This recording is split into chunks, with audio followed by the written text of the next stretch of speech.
Okay, so this is the passenger side of the car, muffler, tailpipe, and this is one of the holes that we're going to bolt the trailer hitch onto. The other one, you can see it right back there.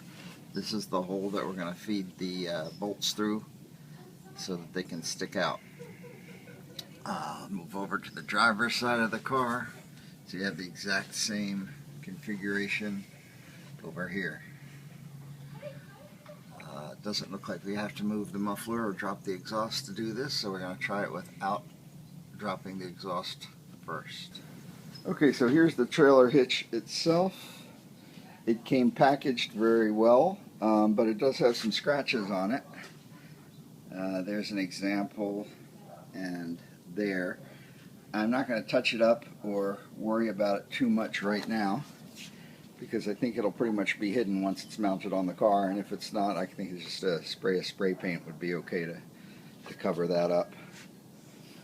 The hardware kit that came with it and the instructions, and now we're going to try and put the trailer hitch in place and see if it fits on the car. Some of these labels, the draw tight label and this Class A barcode label were positioned where they would be visible right around here and here, and I took them off because I didn't like the way they looked. So if that doesn't bother you, you can leave them into place, but I kind of de-emblemized the back of my car and took all the Mazda stickers off and everything, so I didn't want stickers on the trailer hitch. Alright, so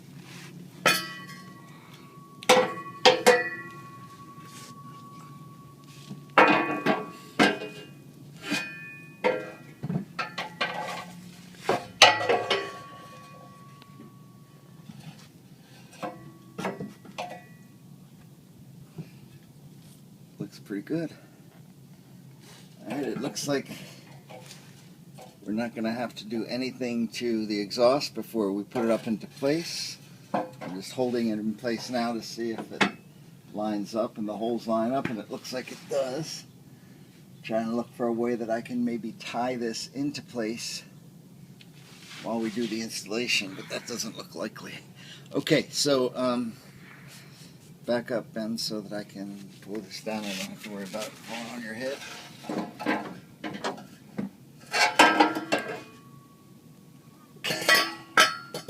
Okay, so this is going to be what looks like the hard part. We have to get this through that larger hole so that it comes out the smaller hole, so that we can put the nut and bolt on it and bolt the trailer hitch up, and we have to do that 4 times. That larger hole looks large until you get this up there, and then it looks tiny. So that's going to be what looks like the hardest part of the job, is threading those bolts through that hole, or at least the most time-consuming part of the job. So let's get started. The rear hole has an access slot big enough for this square piece, which we're going to let drop up in there like so. And then we're going to try and push it into position.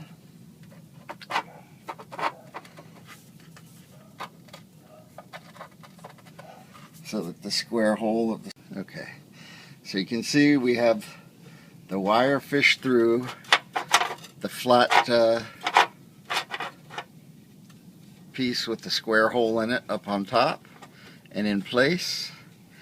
And then we take the bolt, put it in the end of this wire that looks like a spring,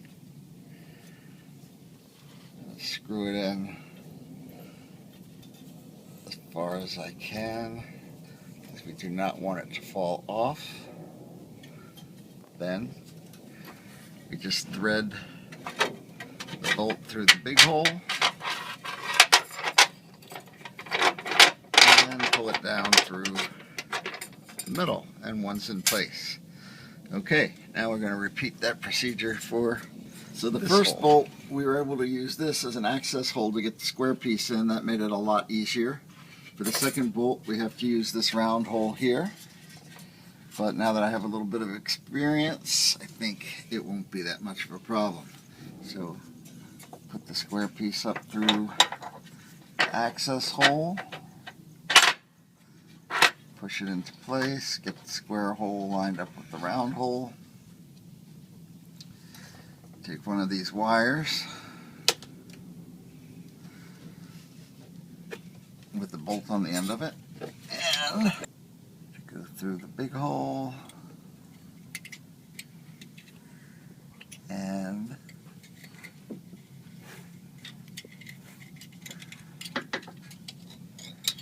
any day now. Come out through there. Pull this through here like so.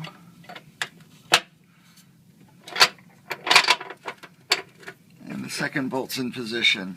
Now we're leaving these in place so that the bolts don't accidentally get knocked up in there, which would be a real problem to remove since there's no access from on top. So these are going to stay in place and be threaded through the trailer hitch when it comes time. Now we're going to move over to the other side of the car and repeat this. Okay, so once again the rear hole has an access slot big enough for this square piece, which we're going to let drop up in there like so. And then we're going to try and push it into position.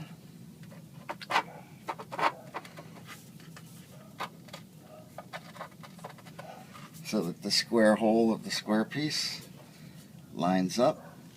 And then this hole is not large enough to feed this bolt through. So we have to go the long way, go all the way from here, up and through there, and to this. Okay, so here's my idea. I've taken the bolt off the end of the wire, and I'm going to put it through this way.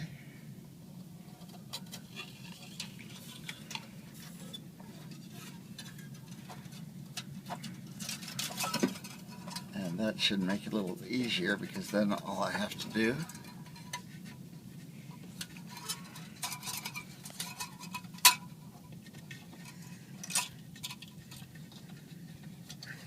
is pull that end out of here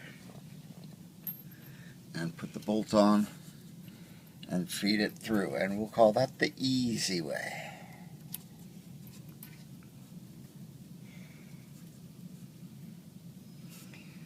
So I'm screwing the bolt back into the spring here.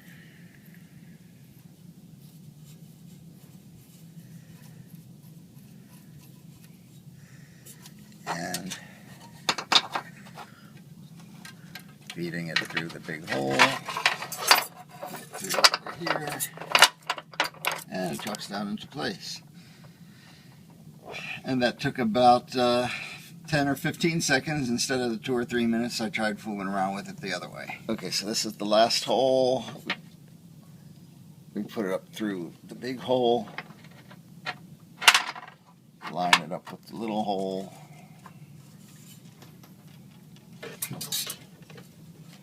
put the wire through.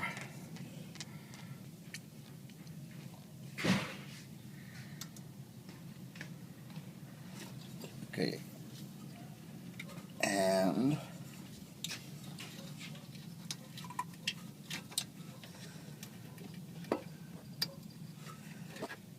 there's the wire, there's the bolt,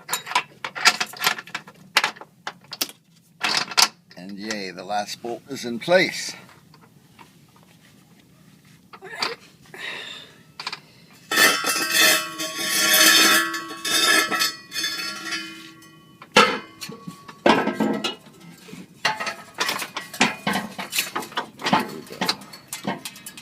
Then put the wire through there and pull it down all the way.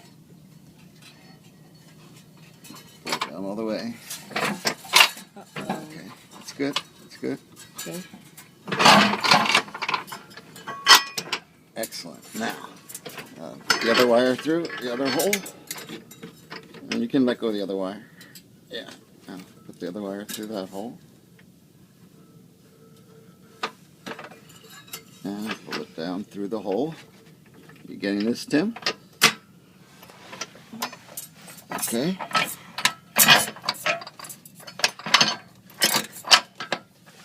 Are they through, both of them? Yep. Okay, now take the wire off the first one, unscrew it. Don't let the nut go up into the top. Put the washer on and hold the bolt in place while you put the nut down.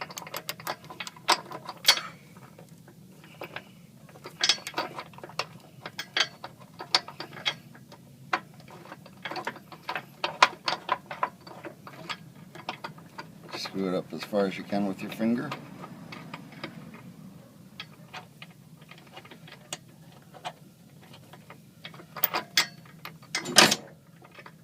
That's as far as I can go. Okay, good. Now do the other one. Might as well do it now. No time like the present.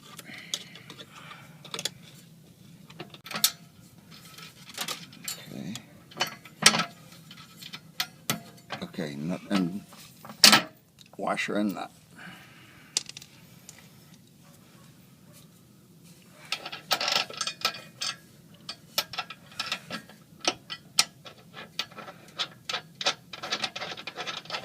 Okay.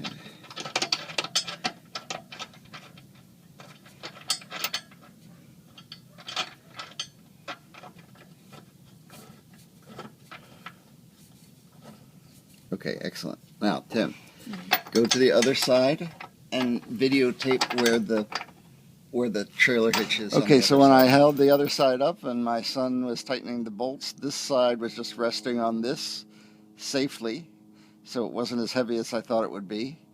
If you have another person who can help, they could hold this side up and maybe that would help steady things and make it more secure, but it didn't seem like it was necessary. Now we're going to, since the other side is being held up by the nuts and bolts in place, we're going to go ahead and complete this side. So Ben, go ahead and pull this wire through this hole. Push it all the way up and pull it in from the other side. You recording? You're not getting it. Yeah, that's good. That's good. Okay. All right. Now the other one. Should I put it this side or this side? Huh? Should I put the wire through this side? It doesn't matter. Yeah, okay. Now, we're going to do the same thing we did before. Get a washer and a nut ready. I'm going to push the trailer hitch up. The bolt should pop through. You're going to unscrew the spring and put the washer and the nut in place, okay? Ready? Okay, here we go. This is actually very easy to hold this in place. Now, as you unscrew that, keep in mind we do not want that bolt to go back up inside the hole. I'm going to hold it in place here. Okay. Keep unscrewing. That's it. That's the way. Yeah. You got to let the whole wire turn. The one in your other hand too. Yeah. Okay. Keep going. Okay. Keep going. Good. All right. Washer and nut. Yeah.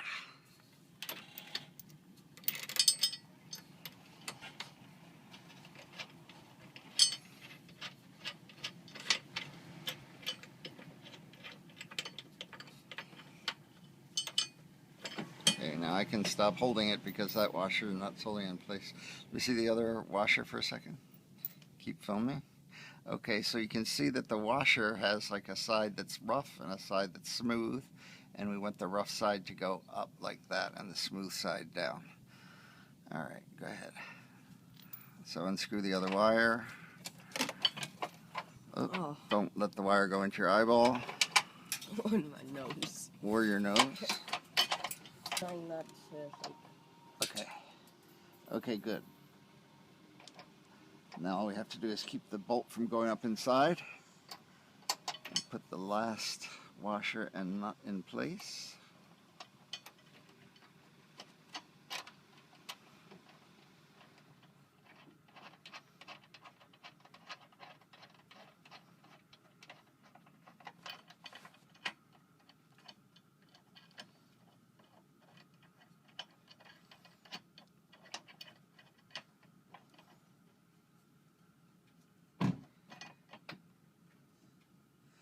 And so we're good. We need a 3/4 deep socket to tighten it up because the bolts are sticking through. Standard 3/4 socket's not working. So come videotape me tightening it up. These are almost all the way tight. But when we put because the bolt is sticking down too far, we need to torque it the rest of the way with a 3/4 deep. Okay, this one's back here. Lifting the whole car.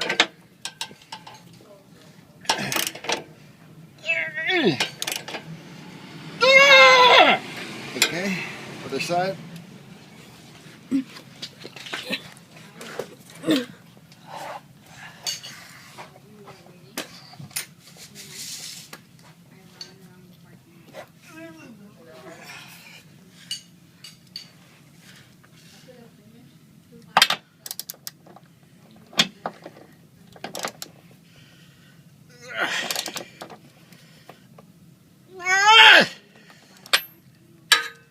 Okay.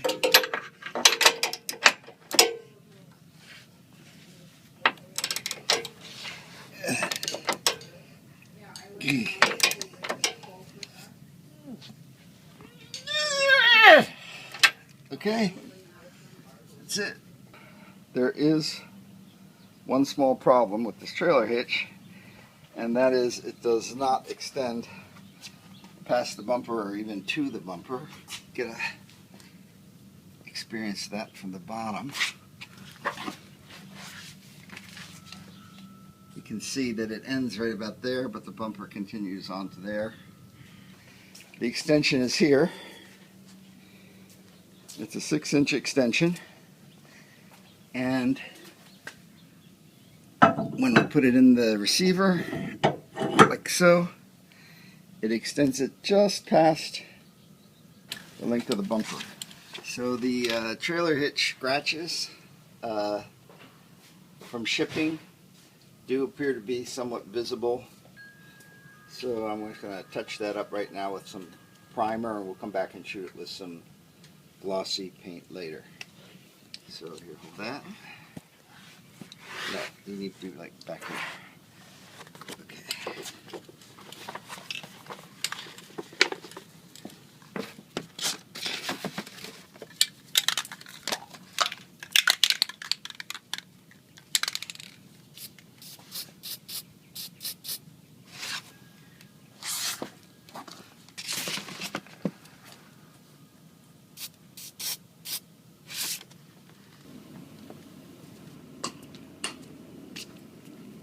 The bicycle rack that I have, once installed,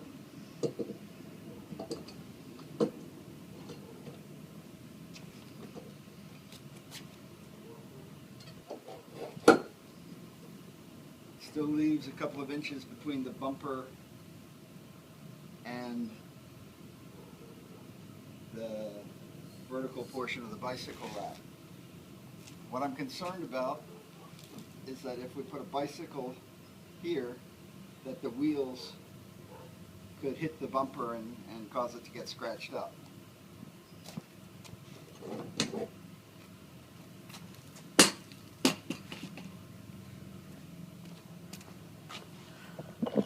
So the solution is a 6-inch extension for the receiver.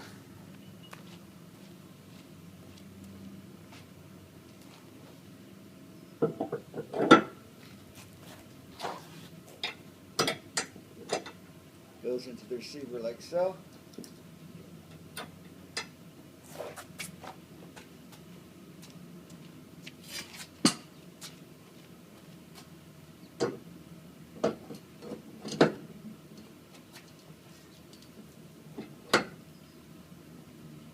bike rack goes into the extension, and there's plenty of room between the bike rack and the bumper to keep the bumper from getting scratched from the bicycles. Now, E-Trailer, the place where I bought this trailer hitch, has free shipping for any order over $150. I didn't know that I would need the extension, but since the trailer hitch was about $130, I decided to buy the extension instead of paying $30 for shipping, and that made the cost of the $40 extension come out to be about $10. So if you can follow the math, basically instead of paying for shipping, I bought a $40 part and got free shipping, which came out to within $10 of what it would be for just the trailer hitch. So this, I think, is the way I'm going to end up using it, and that's what all the work was about. So here's what it looks like with the bicycle mounted on the closest position to the car with the 6-inch extension. I think it would be a problem because the pedal would be hitting either the bumper or worse, the metal of the trunk lid. So I think if you're going to use the trailer hitch for a bicycle carrier in the same way I'm doing it, the 6-inch extension is definitely a necessity.